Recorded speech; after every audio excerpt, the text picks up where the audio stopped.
直接就透明的，像一个膜一样。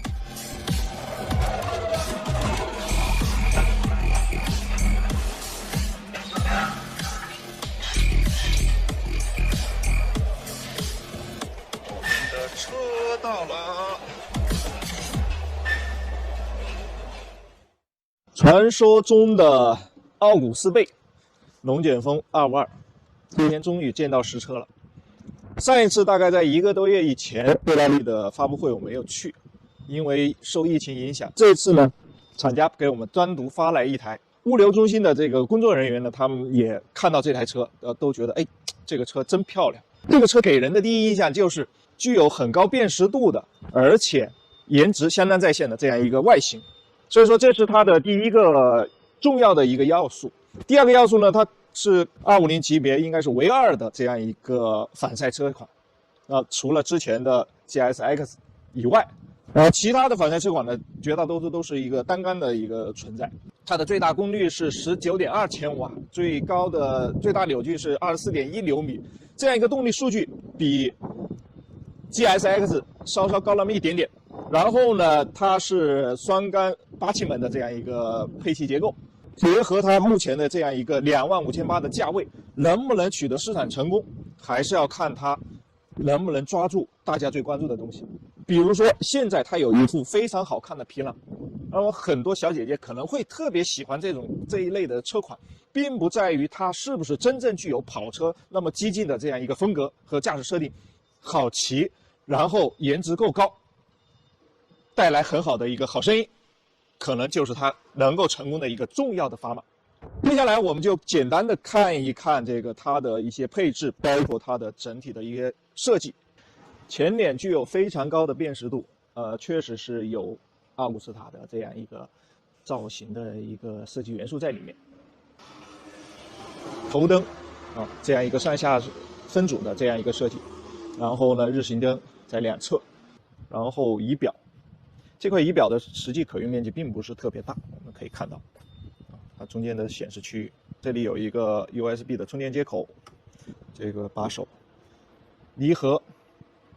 手柄和制动手柄都是可调的，具有4档可调，倒立式前叉，然后浮动式的双活塞卡钳，标配的双通道的 ABS， 前后双通道 ABS， 这里我们可以看到。也是一个单活塞的浮动卡钳，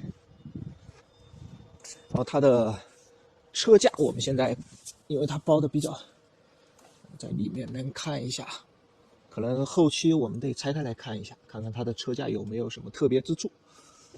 这个也是衡量一个反赛车款或者说运动型跑车的一个很重要的一个标志。然后这样一个骨架，这是主梁，它的后摇臂这块是做了一些加强，这个相当粗，直径是相当粗的，这样能够达到一个比较好的一个结构吧。然后呢，整车的这个车整备质量是177公斤，是相当可以的，对于这个重量的这样一个优化来说的话，然后前后都是正新的运动型轮胎14070R17，这边前轮是应该是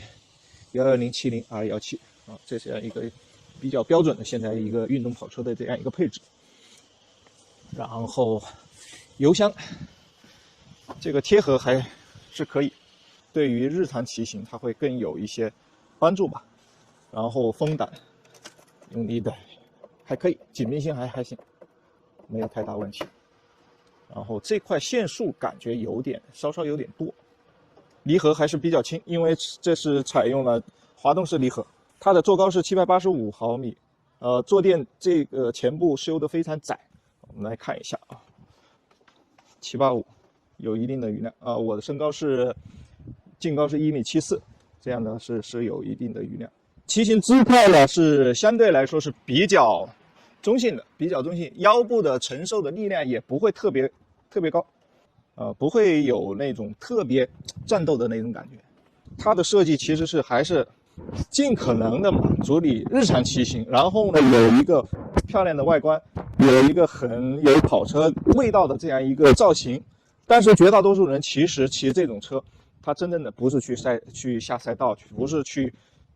做这个激进的这样一个运动化的驾驶，还是在日常代步。那么从日常代步的角度来说的话，它可能会比那些更强调运动性的车款要来得更舒服，来得更轻松。尾灯造型，这个也还可以，挺漂亮的。LED 的这个转向灯，排气管，这个非常粗的这样一个出口。我们来听一下它的声音，祖传的好声音。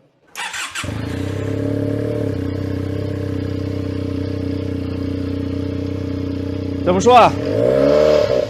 绝对是和之前所有，小声一点，小声一点，可以这么说，它和之前所有的同级别的反赛车款来比的话，它的排气声是完完全全不一样的，真的是一个所谓的倍耐力的调教的出来的这样一个声音。怎么说？这个声音确实有它的魅力，你不管怎么样，好听是毫无疑问的。咱们再来一点。